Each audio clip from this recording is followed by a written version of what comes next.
تمہاری چھوٹی اور ناقص عقل نے جہاز کو بنایا اور 38,000 فٹ بلندی پر آسمانوں کے دامن میں وہ تمہارا بنایا ہوا جہاز سفر کرتا ہے، ہواؤں سے تم باتیں کرتے ہو، یہ تمہاری ایجاد ہے۔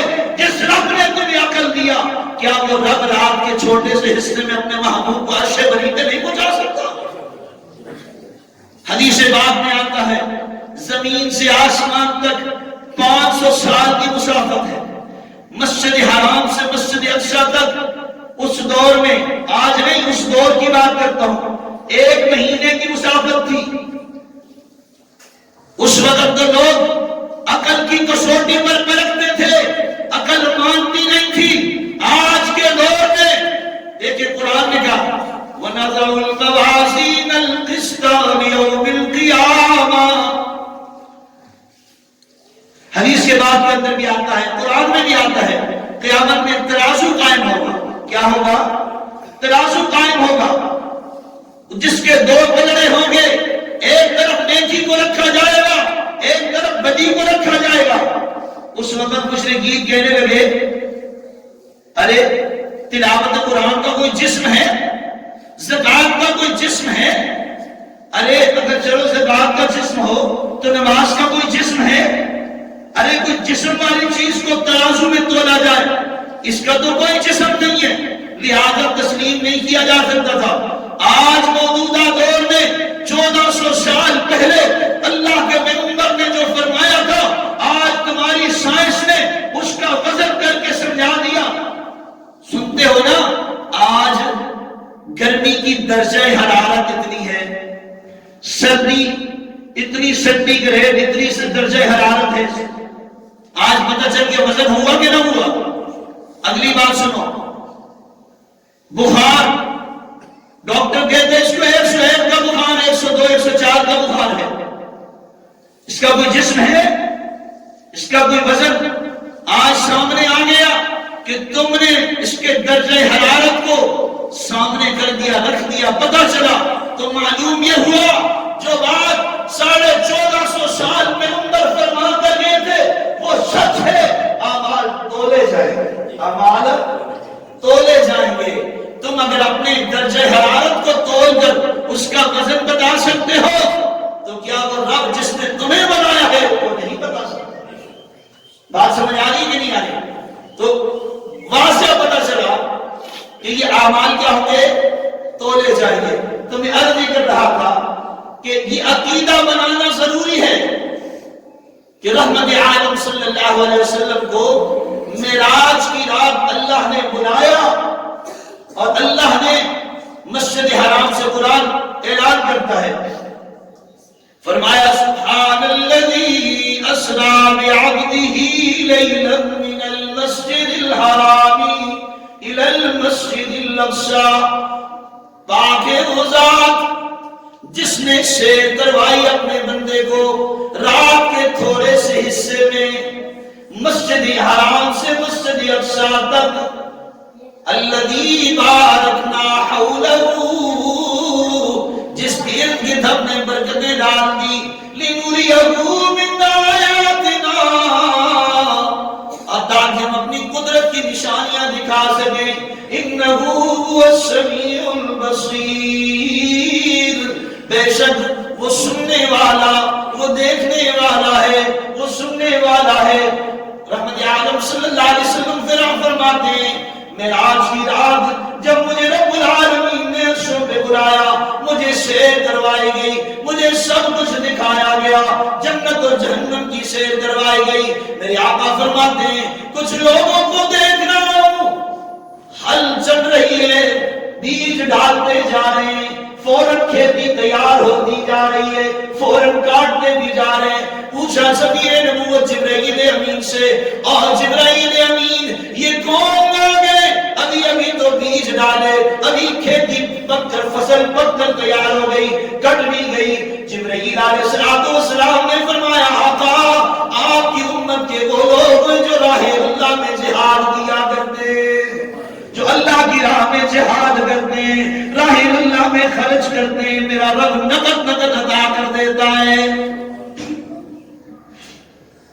رحمت عالم صلی اللہ علیہ وسلم نے فرمایا کچھ لوگوں پر میرا گزر ہوا، لیتے ہوئے ایک فرشتہ بھاری وزن پتھر اٹھا کر، ایسا پتھر اٹھا کر ان کے سروں پہ مار رہا ہے، سر کچل دیتا ہے، پتھر دور جا گرتا ہے، وہ فرشتہ دوبارہ سے وہ پتھر اٹھا کر ادھر واپس پہنچتا ہے تو سر دوبارہ تیار ہو جاتا ہے۔ پوچھا او جبرائیل امین، یہ کون لوگ ہیں جنہیں سزائیں مل رہی ہیں؟ جبرائیل علیہ السلام نے فرمایا اللہ کے نبی، یہ آپ کی امت کے وہ لوگ ہیں جو نمازوں میں سستی کیا کرتے تھے، کبھی نماز پڑھ لی کبھی نہ پڑھ لی، فجر کی اذان سنی، کانوں پہ اذان لگی، آنکھ کھلی، اللہ کے منادی کی آواز سنی، آنکھ کھلنے کے بعد سو جایا کرتے تھے۔ یہ آپ کی وہ امت کے لوگ ہیں جنہیں قیامت تک عذاب ہوتا رہے گا۔ میرے آقا فرماتے ہیں کچھ لوگوں کو دیکھا جسم پر کپڑے ہیں، کپڑوں پر پیوج لگے ہوئے ہیں، ڈاکیاں لگی ہوئی ہیں، اللہ کے محبوب فرماتے ہیں میں نے دیکھا چوپایوں کی طرح چل رہے ہیں۔ میں نے پوچھا او جبرائیل یہ کون لوگ ہیں؟ اللہ کے محبوب یہ آپ کی امت کے وہ مالدار لوگ ہیں جن کے ہاں مال موجود تھا، جن کی جائیدادیں تھی، جن کے پاس زیورات تھے، جن کے پاس دولت تھی، سب کچھ ہونے کے باوجود وہ راہ اللہ میں خرچ نہیں کرتے تھے، وہ زکاتیں ادا نہیں کرتے تھے۔ میرے آقا یہ چوپائے بن رہے ہیں، دیکھیں تو صحیح کانٹے دار درختیں کھا رہے ہیں، ان کی خوراک اب کانٹے دار درخت ہے اللہ کے محبوب۔ اور پھر میرے آقا فرماتے کچھ لوگوں کو دیکھا ایک طرف عمدہ صاف شفاف تازہ گوشت رکھا ہوا ہے، بھونا ہوا تازہ گوشت ان کے پاس ہے، قریبی سڑی الکتا بدبودار گوشت ہے۔ میرے آقا نے فرمایا میں نے دیکھا وہ لوگ بدبودار گوشت کو کھا رہے ہیں۔ میں نے پوچھا او جبرائیل یہ بدبودار گوشت کو کیوں کھاتے ہیں؟ اللہ کے نبی یہ آپ کی امت کے وہ لوگ ہیں جن کے گھروں میں حلال مکروہ حلال بیویاں موجود ہوا کرتی تھی، اس کے باوجود یہ بدکاری کیا کرتے تھے۔ آقا ان کو یہ عمدہ تازہ گوشت نہیں کھا رہے، بدبودار گوشت کھا رہے۔ تو میرے عزیز دوستو میرے آقا فرماتے ہیں کچھ لوگوں کو میں نے دیکھا ان کے قریب ایک فرشتہ کھڑا ہوا ہے، ان کی زبانیں نکلی ہوئی ہیں، یہ فرشتہ ان کی زبانیں کاٹتا جا رہا ہے۔ میں نے پوچھا او جبرائیل یہ کون سے لوگ ہیں؟ اللہ کے محبوب یہ آپ کی امت کے وہ واعظ کرنے والے، وہ نصیحت کرنے والے، وہ امام و خطیب، وہ علماء جو منبر رسول پر بیٹھا کرتے تھے، لوگوں کو اچھی بات کیا کرتے تھے لیکن رسومات کی درس دیا کرتے تھے، بدعات کیا کرتے تھے، وہ لوگ جنہوں نے دنیا میں دین کو بگاڑ دیا تھا، من گھڑت روایتیں بیان کر کے لوگوں کو دین اور اسلام میں ڈگمگایا کرتے تھے، یہ وہ لوگ آج کی کیچوں سے زبانیں کاٹی جا رہی ہیں۔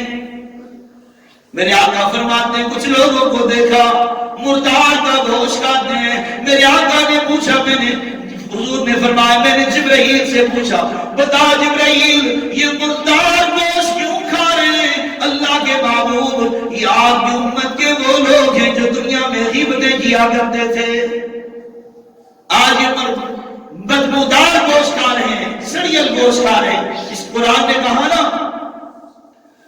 کہ جو لوگ دنیا میں غیبت کرتے ہیں، جو غیبت کرتے ہیں ان کی مثال ایسے ہے کہ جیسے اپنے سگے مردے بھائی کا گوشت کھا رہے ہیں۔ تو میرے عزیز دوستو عرض ہی کرنا چاہ رہا تھا، صرف آج جو آپ کو صرف ایک عقیدہ دینا تھا، اور وہ عقیدہ یہ دینا تھا کہ میرے آقا رحمت عالم صلی اللہ علیہ وسلم کو جو معراج نصیب ہوئی یہ خواب کے ذریعے سے نہیں، صرف روح نے سیر نہیں کیا بلکہ میرے آقا اپنے جسد اطہر سمیت روح سمیت مسجد حرام سے مسجد اقصی اور وہاں سے عرش معلی اللہ نے ساری کائنات کی سیر کروائی، اور آتے ہوئے میرے اللہ نے ایک تحفہ دے دیا۔ آتے ہوئے کیا دیا؟ تحفہ دے دیا۔ اور امت محمدیہ کے لوگوں ہمارا دوست ہمیں کوئی تحفہ دے ہم اس تحفے کو سنبھال کر الماریوں میں بند کر کے صندوقوں میں بند کر کے رکھ دیتے ہیں۔ میرا دوست کا تحفہ ہے، عظیم تحفہ تحفہ ہے، کبھی اسے ضائع نہیں ہونے دینا، اور جو پیغمبر کو اللہ نے امت کے لیے تحفہ دیا ہے وہ تحفہ ضائع ہو گیا۔ سچ بات ہے کہ اور وہ تحفہ کیا تھا؟ نماز۔ کیا تھا بھائی؟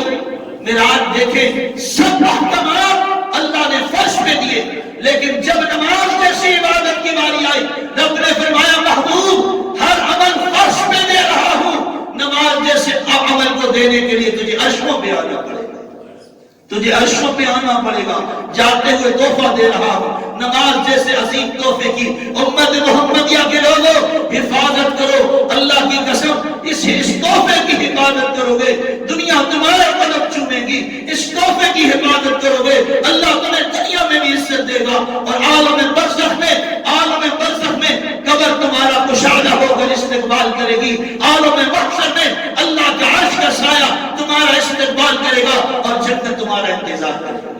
اللہ تعالیٰ عمل کی توفیق عطا فرمائے۔ وما علینا الا البلاغ۔